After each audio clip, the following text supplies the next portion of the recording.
century St. Petersburg, at the entrance to St. Isaac's Cathedral, the city cold, the early morning mists dissipating with the approach of the sun, and our boots caked in mud. The year is 1860, and while St. Petersburg stands regal and proud, its inhabitants are nowhere to be found. It is quiet, too quiet.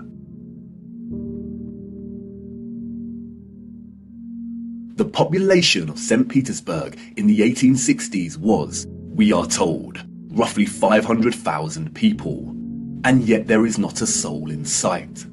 Where is everybody?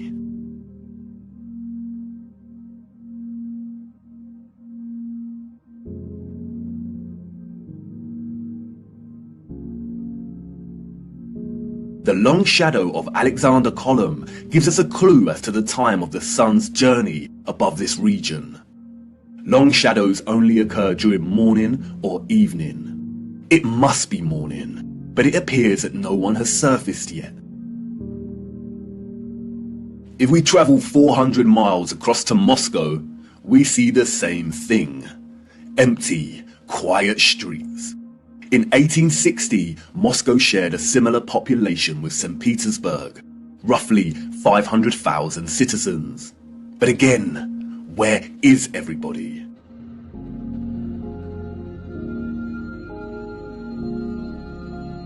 What about the rest of the world during this time period? Edinburgh, Scotland, 1840s.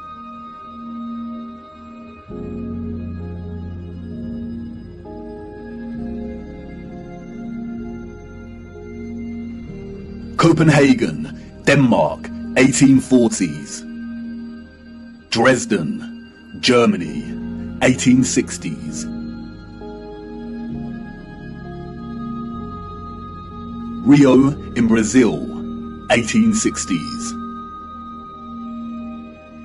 Toronto, Canada, 1860s.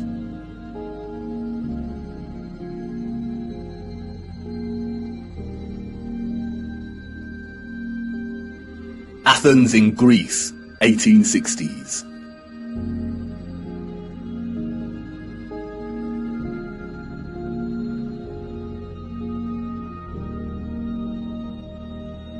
And then London, finally, people.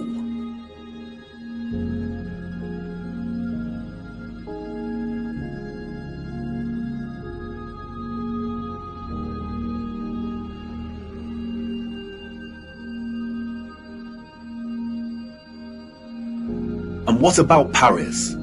People, life.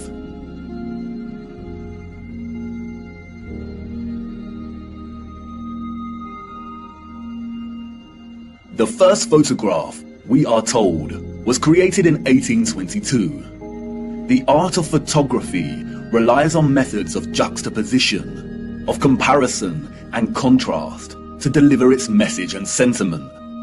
In these old photographs, we do not find the same deliberate techniques of juxtaposition that contemporary photographers craft into their art, but rather we find natural contrasts that are so important and central to navigating through our deceptive history. Contrast is a phenomenon, natural or artificial, in which meaning is generated and conveyed through the comparison of two opposing elements. When looking at 1860s Russia, there is an immediate contrast between the lack of population and the sheer size of these cities. Even in the 19th century, both Moscow and St. Petersburg are enormous. The infrastructure found in the photographs could hold a population well into the millions. Why are the cities so vast if the population was only 500,000 in each? Furthermore, the official narrative gives us a population that increases in a linear fashion from 1764. Many of the buildings we see here were built years before the photograph was taken. Did the Russians just plan well in advance? But it's when the population is introduced into these photographs that a new contrast emerges that is staggering. That is, between the people and the environment itself. It may be the reduced population numbers, or it may be the monochromatic starkness of the black and white images, but they present to us something that we've lived amongst our entire lives and never paid any mind to. That is, the enormity and impossibility of the architecture. As we engage with the industry and act of tourism, we journey from place to place and observe, taking it all in, learning, hearing, and being told what we are looking at and how it came to be. And standing in front of a structure like the Arc de Triomphe in Paris, we might even exclaim, "Wow, how did they do this?" But the moment, inextricably wrapped up in the busyness of the scene, perhaps prevents us from really asking that question with sincerity. Standing in front of a structure like the Arc de Triomphe while the crowd frantically takes pictures on their smartphones makes it all a reality. And we conclude, before being shoved away by new tourists, well, they had to have done it somehow because I'm here and looking at it. During our indoctrination at school, we are seldom shown old photographs of the grand cities scattered around our flat realm. And perhaps for good reason. Because when we marinate on images like this, and are presented with the visual evidence of a very primitive Victorian people, dotted around like grasshoppers, within the shadows of the most magnificent, grandiose, brilliant architecture a human could ever imagine, we begin to have doubts. Indeed, how did they build this? The Arc de Triomphe is made from 36,695 cubic meters of limestone and weighs 95,407 tons, or just over 95 million kilograms. They tell us it took 12 years to build the giant arch in two different periods, between 1806 to 1814 and between 1832 to 1836. How did they transport this amount of limestone with the same horse and carts that we see in the photographs? Look closer at the four sculptures that adorn each of its sides. Look at the intricacy of the sculptures and the patterning of the ornamentation that frames the arch. Each section is perfectly repeated without any deviation or inconsistency.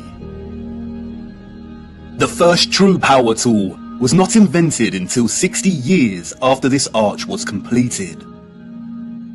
They tell us this was crafted by hand. Is that even possible? And then there is the ceiling of the arch. Immaculate 3D sculpted roses, perfect in their geometric symmetry. The nuance of the detail and finesse of each petal and cross-section borders is overwhelming. Look at the rest of Paris during this time. Again, a plethora of unbelievable, gigantic and magnificent structures. The city's infrastructure glorious, and the people and their means of transport primitive, unsophisticated, and seeming not at all developed to the point of producing a city like this. The roads are improperly paved and uneven. They are dirty and muddy. We also see buildings during this period in which the architecture aligns with the inhabitants. Buildings of misshapen proportions, less developed and refined, charming in their own way, but coarse in their use of wood and plaster. This is exactly the type of architecture we expect of a generation of horse and cart. A generation ignorant to the discoveries in technology that would follow in the years to come. Furthermore, at the time of this photograph, the arch is roughly 40 years old since its completion. Yet can you see how worn some of the parts of the structure are? We see weathering on the stone that suggests the arch is much older. As we approach the late 19th century, we see that the people of Moscow have finally decided to leave their homes and venture out into the streets. The infamous Red Square, now bustling with life. St. Basil's Cathedral and the Spasskaya Tower dominate the frame of the square. The construction of St. Basil's Cathedral began in 1555 and was completed in 1561, a mere 6 years. It suffered a huge fire in 1737 and underwent restoration over a 20-year period. But look at it. What a structure. Almost unreal and like no other. It is composed of thousands of red bricks and tin sheet metal that has been shaped into the distinctive onion domes we see. Look closer at the intricacy of the domes. How did they bend metal to achieve such precision and perfection in the 18th century? And again, if they had the skills and dedication to build a wonder such as this, then why are the conditions of the road so poor and covered in mud? We see these incredible structures and buildings everywhere in 19th century photography. We have the wondrous Crystal Palace of London, a monstrous structure with the greatest area of glass ever seen in a building, and all constructed before England had automatic glass manufacturing. We have Westminster Abbey and Parliament. We have the old Euston Arch, constructed out of pure sandstone in 1837, and streets unpaved and full of mud. Why did these people not prioritize the streets they walked upon? The Frauenkirche, the domed masterpiece of Dresden, Germany. Its intricate and opulent splendor in direct contrast with the beat-up wagons and horse-pulled carts of the people below, a people dependent on the bare necessities, a people completely dwarfed by its size and majesty. The Library of Parliament in Ottawa, Canada, built over a period of 17 years. The first major settlers arrived in 1800, and at the time of construction, the city's population was under 20,000. Would a grand, glorious library really be a priority for settlers? Why does the building look like it's been cropped out of Europe and pasted into Canada? Even at the turn of the century, 40 years before Bosch economized the power tool, we have the old Penn Station in New York. Look at the size of this. Completely mind-blowing proportions. As we can see here in the photograph, each octagonal, sculpted pattern on the arched dome ceiling is larger than one individual human. Look at the gigantic columns and detailed acanthus sleeves decorating the tops of each pillar. They tell us this station took 6 years to build. 6 whole years. Yeah, right. Why are we so gullible? Even without access to modern power tools, printable construction pieces, and crane technology, we could not reproduce this today. And more importantly, we don't reproduce this type of architecture today. The official liars of our world have an umbrella term for this type of architecture that we see in North America. They call it historism.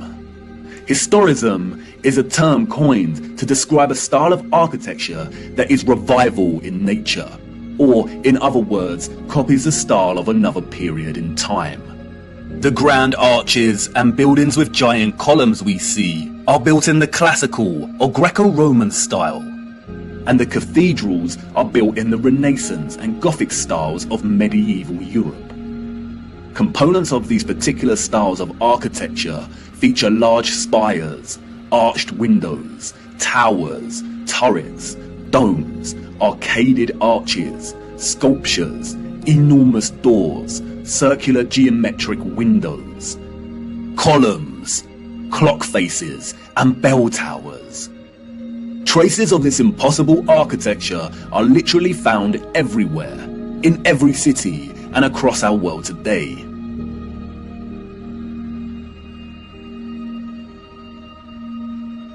Some preserved and maintained, like the Parisian Arc de Triomphe and Notre Dame, and others lost and long forgotten to time, like the Euston Arch and the old Penn Station in New York. We as a people travel miles to take our own photographs of these wonders.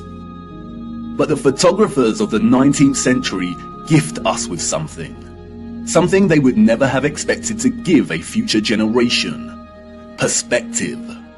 We see a primitive people against a backdrop of clearly advanced architectural infrastructure.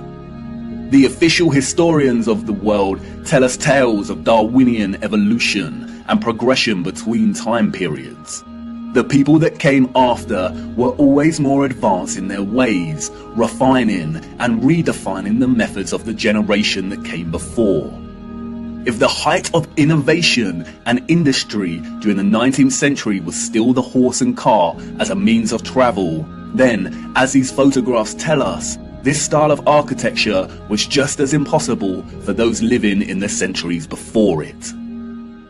Anyone with a predisposition for thinking and questioning can immediately sense when looking at these photographs that something is rotten in Denmark, that something is off with the mainstream historical narrative, that something is not adding up. In a panoramic image of San Francisco in 1877, we see a collage of historicist architecture. We see columns adorning the entrances to very regal buildings that stand out like sore thumbs from some of the timber shacks surrounding it. We see Gothic spires and towers in the distance. We see domed cathedrals and buildings.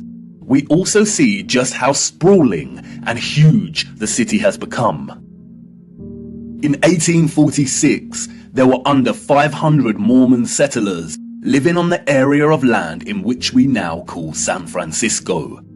It was frontier land and ready for the taking. Between 1848 and 1849, with the start of the California gold rush, the population increased from 1,000 people to 25,000 people.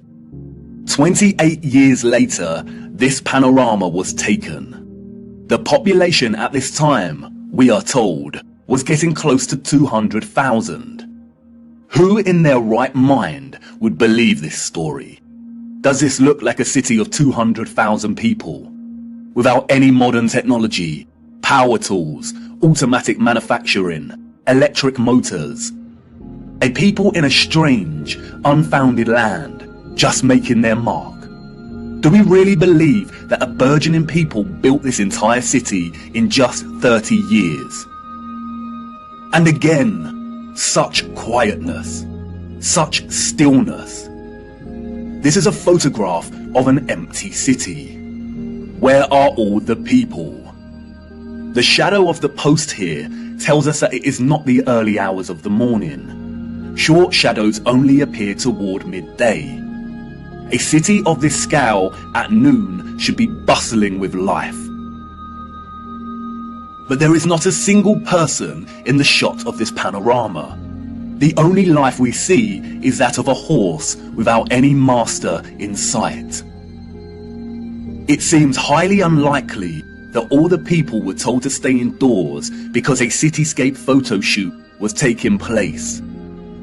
And this silent scene becomes all the more eerie when we consider that there is intention behind the lens. Someone was there, standing at a vantage point and taking this photograph. But who? And for what? And what are the chances that in the 19th century, during similar decades, we see deserted Russian, European, and North American cities photographed like this?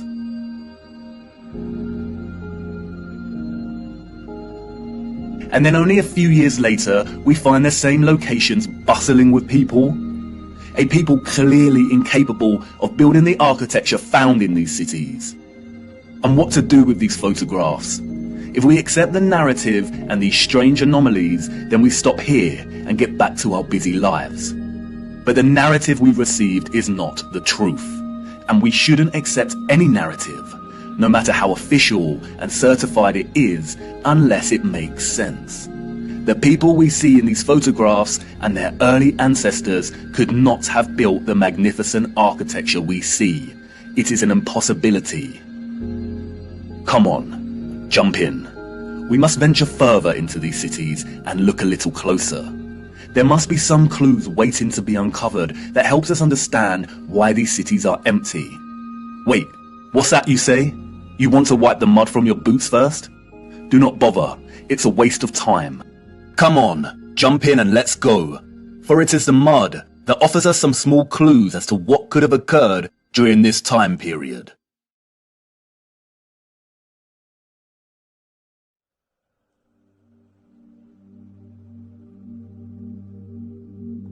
In June 2011, Christchurch, New Zealand, suffered an earthquake that left a lot of the city in chaos, destroying buildings and infrastructure and leaving over 50,000 homes without power.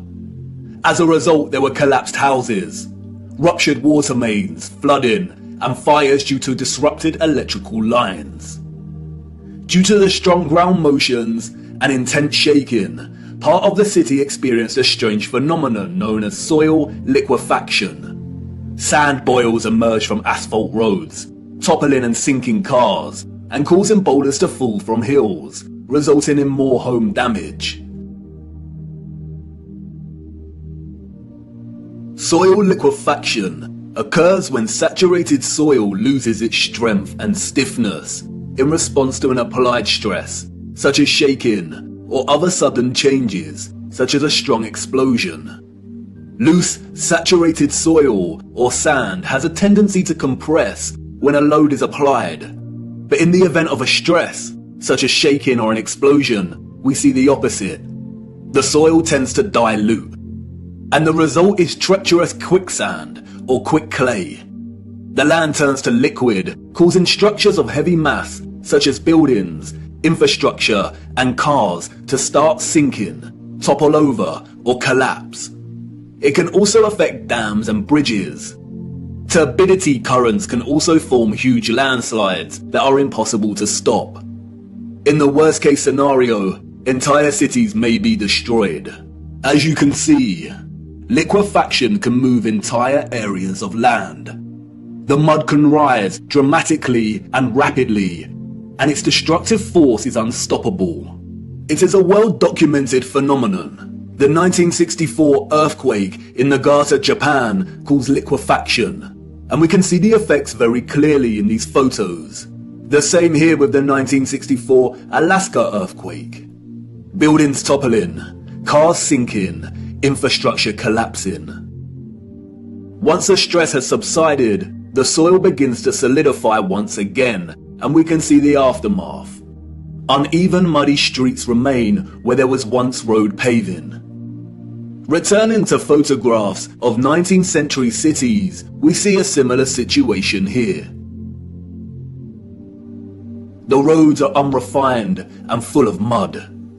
We see unsophisticated, uneven, coarse and muddy roads everywhere against a backdrop of refined, sophisticated and magnificent architecture.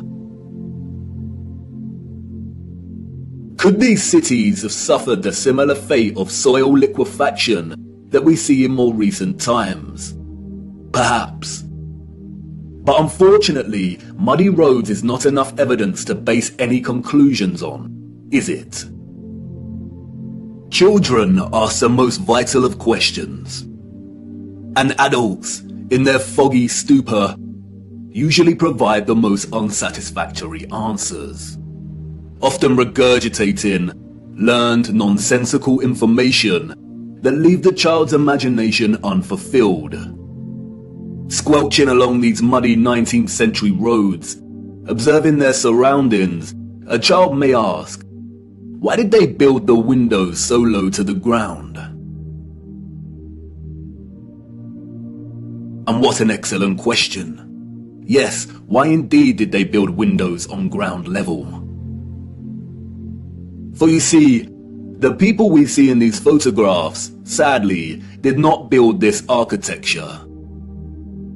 And maybe some of them, at some point in their busy day-to-day life, ask the exact same question.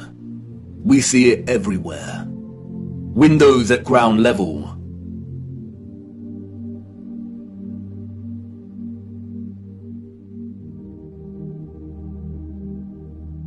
Windows partially below ground level.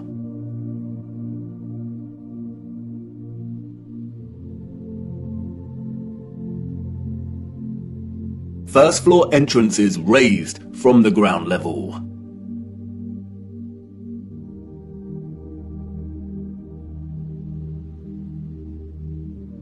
Steps leading down to entrances below ground level.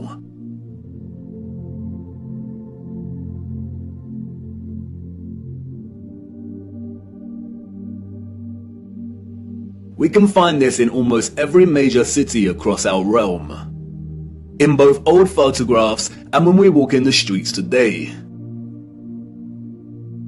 And what does it tell us? That a society with access to modest construction tools and horse and car constructed their infrastructure by first spending countless amounts of hours and energy clearing land with a depth of over 3 meters to begin their construction? Building basement floors is incredibly hard work. Since the 20th century, large powered excavation machines, such as backhoes and front-end loaders, have reduced the time and manpower needed to dig a basement dramatically, as compared to digging by hand with a spade. Perhaps you could say that our historical ancestors were just that dedicated to the architecture they built.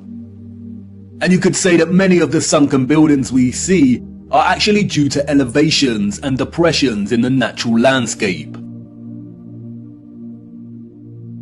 The official narrative, which is always full of inconsistencies, perhaps would suffice if it was not for contemporary excavation.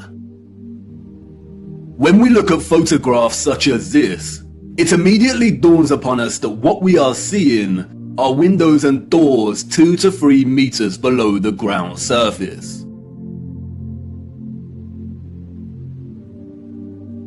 Why are there windows and doors underground?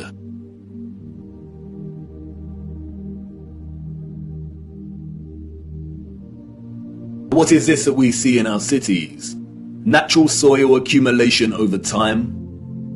Geologists have never been able to ascribe a consistent value to worldwide natural topsoil accumulation, because it is impossible. Some regions of our realm experience consistent topsoil accumulation, whereas other regions actually experience consistent erosion. Many historians and archaeologists have noted that many cities over the centuries have been destroyed through war, and natural phenomena such as earthquakes, volcanic ash, and flooding.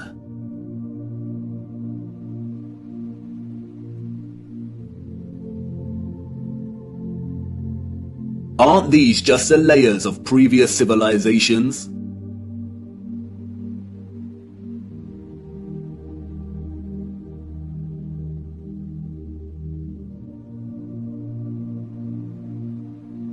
No, they are not. We see over and over again whole floors of buildings consistent with the architecture existing above the layer of ground.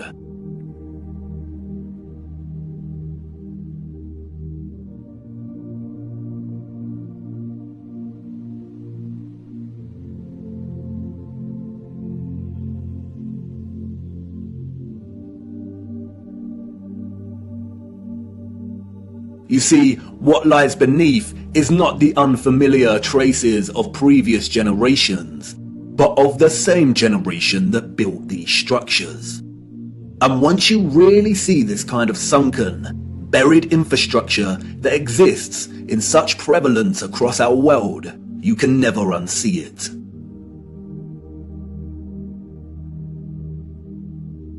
We see that the foundations of old churches are actually the original first floors with consistent entrances and windows.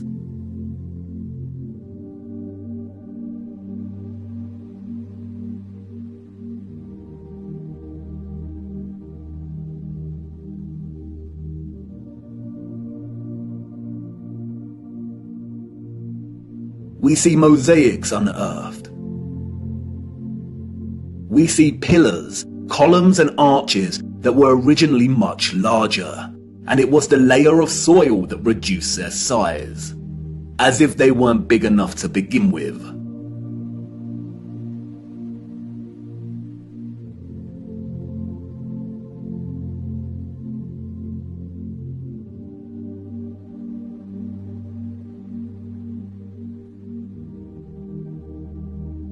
And like with the 1964 earthquake in Nagata, Japan, we also find many so-called ancient structures that are leaning.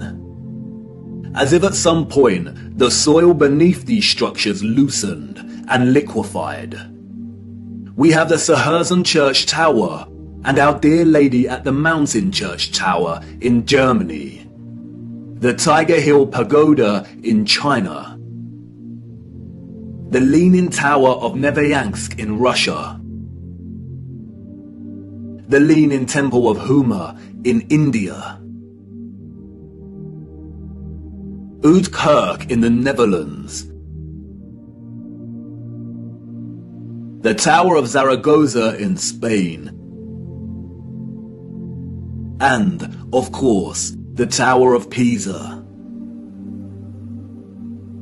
The official liars of the world try to justify the buried and tilting structures we see, filling our heads with stories of antiquity and ever-changing geology. But it becomes trickier for them when we turn our attention to America.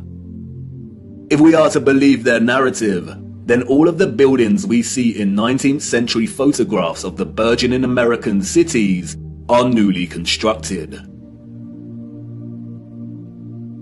Why do we see famous structures, such as the Washington Capitol building, with consistent infrastructure that buries very deep into the ground? And again, the inconsistencies do not add up. Why would an underdeveloped people waste resources, energy, and time constructing the foundations of the Capitol building to be consistent with the column style we find above the surface? The foundations did not have to feature columns. Columns, we are told, are a stylistic choice, not a functional one. So why would they do this? In a nutshell, they wouldn't.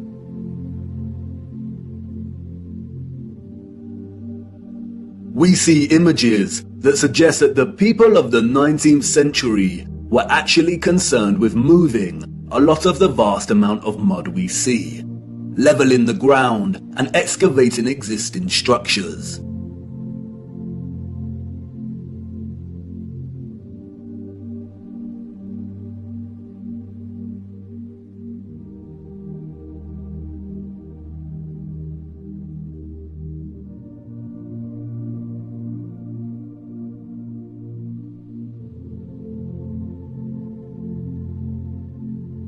The consistency and prevalence of buried architecture across our realm indicate that whatever happened was a worldwide event, despite regional differences in natural topsoil accumulation and erosion. And there is no official narrative explanation that justifies the buried architecture we see. No explanation provided to justify the amount of mud we see in 19th century photographs of our cities. On the roads, mud piles from clearing, the roads uneven, the land ravaged, but the architecture grand, perfect, and intact. Applauded by literary scholars for his use of fog as an opening simile and metaphor to paint a portrait of London as a corrupted hub amidst burgeoning industrialization, many often overlook that Charles Dickens's 1852 novel Bleak House actually opens with a different image. London, Michaelmas term lately over, and the Lord Chancellor sitting in Lincoln's Inn Hall. Implacable November weather, as much mud in the streets as if the waters had but newly retired from the face of the earth. Liquefaction caused havoc across Christchurch and Nagata. But these were isolated earthquake events, and only portions of each city were affected. It is not possible for there to have been huge, simultaneous earthquakes around the world during a similar period. Or is it?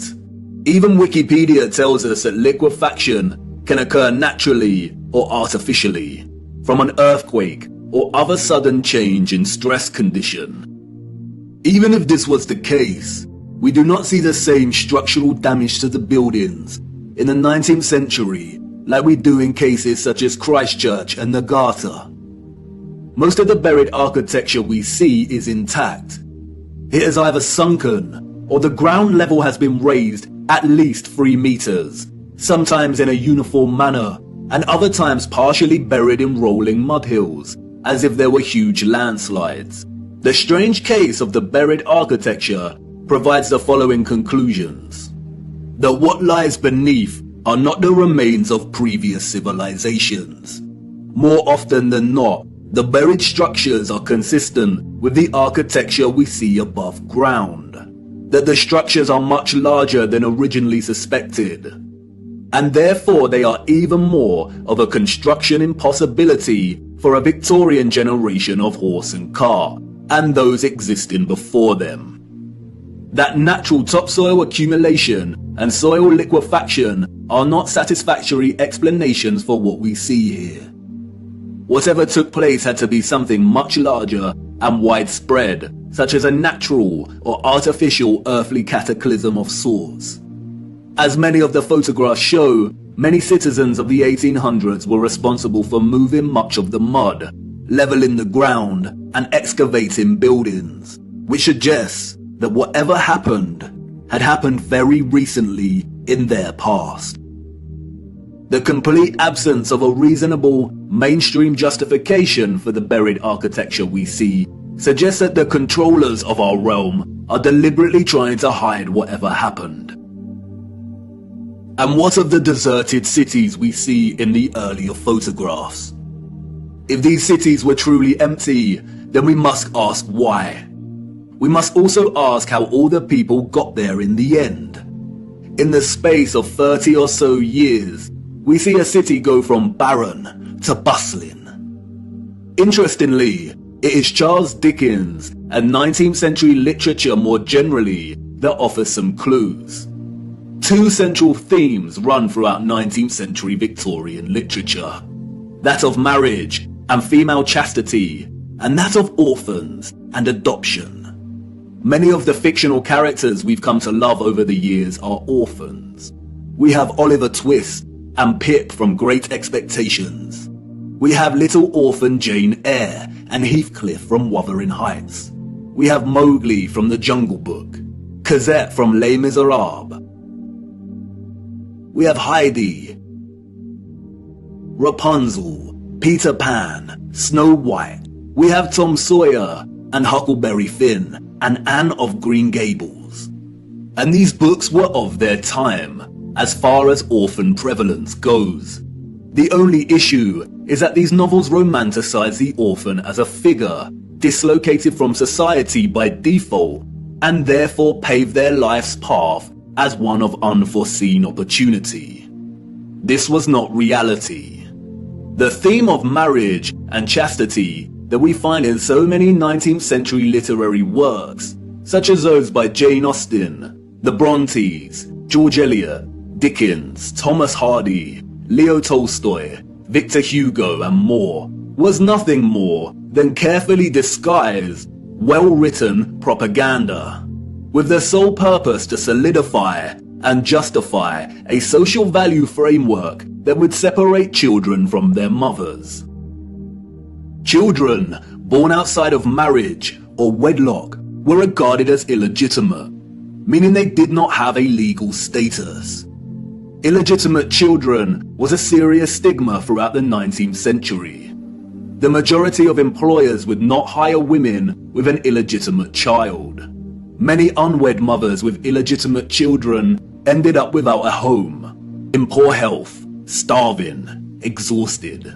Their only place of refuge would be the workhouse, where they would carry out the most unpleasant duties.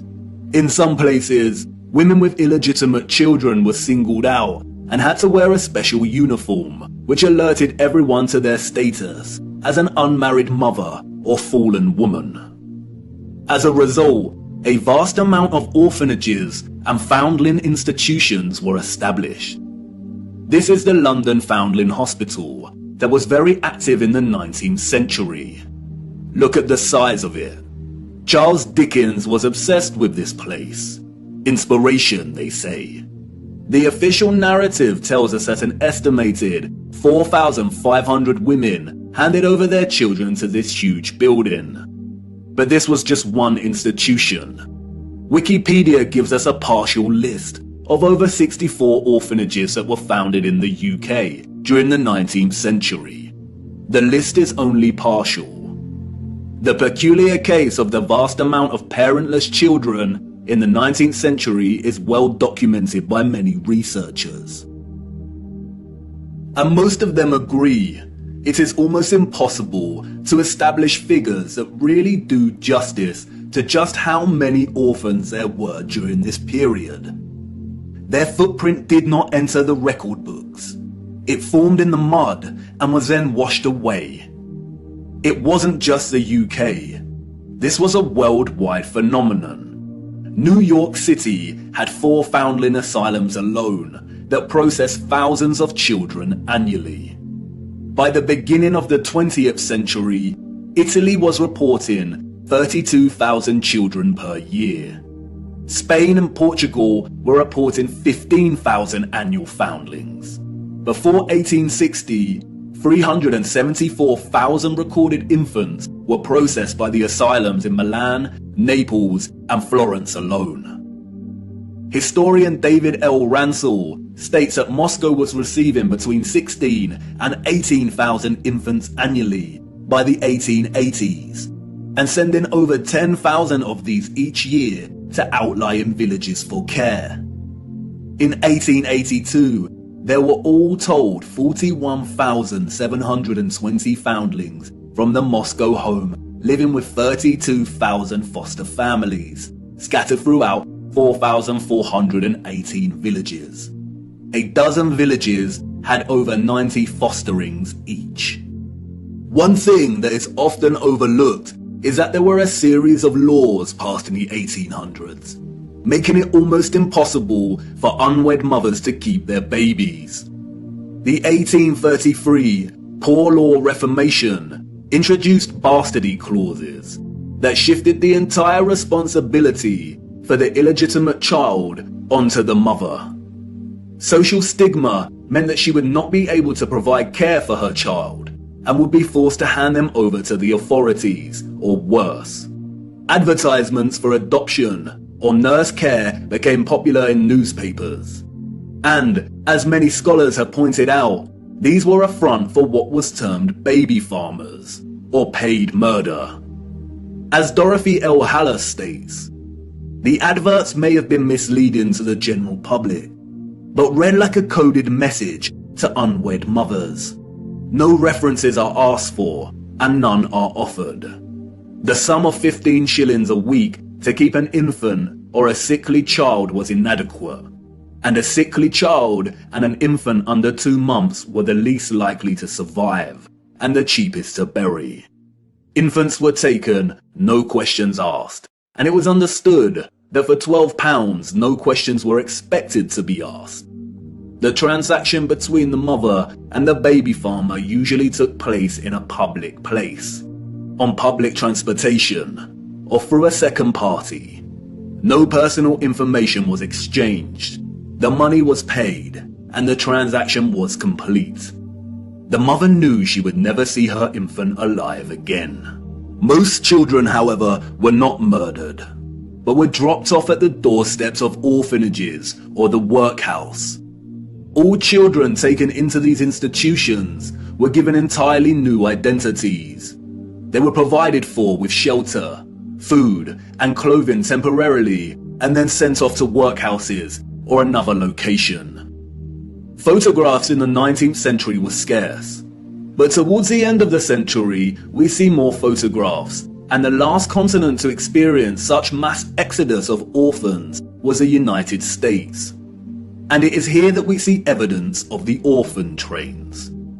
The first group of these orphans arrived in Michigan in 1854, and from that moment on, the movement shipped hundreds of thousands of children across the states until it ended in 1929. Officially, there were over 97 institutions involved in orphans and orphan trains in the 19th century. And again, this was not just the United States. Annie McPherson will go down in history as a woman who scammed more than 100,000 foundlings and shipped them from the United Kingdom to Canada, New Zealand and South Africa, and even to the outer edges of the earth in Australia, so that they could be sold into child labour. Why do we see so many photographs of orphans in workhouses? Why are they working with machinery created for adult use? Were there not enough adults during this time to carry out this work? And then there is the strange case of the burgeoning American amusement parks at the turn of the 20th century. In addition to rides and exhibits, many of these parks featured an unusual attraction: infantoriums. Visitors of these parks could stroll around with ice cream and swing by these stations, a visit equivalent to that of a fully functional neonatal intensive care unit, complete with incubators filled with sleeping, premature babies. History has been kind to Martin Cooney. Touted as a hero, Cooney was the German mind behind the incubators. His first encounter with premature babies, we are told, was at the 1896 World's Fair. He knew immediately that the exhibition would save babies' lives. The technology to keep premature babies alive was expensive, and he knew the public would pay to see the babies in incubators. He would charge an entrance fee at the amusement parks to generate funds to help these babies live. Nurses tended to the babies as an enraptured public looked on. Like any other amusement, the premature baby exhibits included carnival barkers who tried to lure the public to come and see the babies. I don't know about you, but I find something very off about these incubators. Advertisers featuring living babies. A lot of the fairs where Cooney showed his babies also featured eugenics exhibitions. Eugenics is a field of corrupted pseudoscience that endorses selective breeding to improve the genetic quality of the human population. Eugenics was inspired by Darwinism and was a driving ideology that fueled the Nazis. Why are people paying to see living babies as if they had never seen a living infant before? Did people of the time not have their own babies? And where are these infants' parents? How did they have the technology in the 19th century to keep premature babies alive in such a way? Or is something off, once again, with the official narrative? There were 80,000 premature babies who were treated in these amusement park incubators.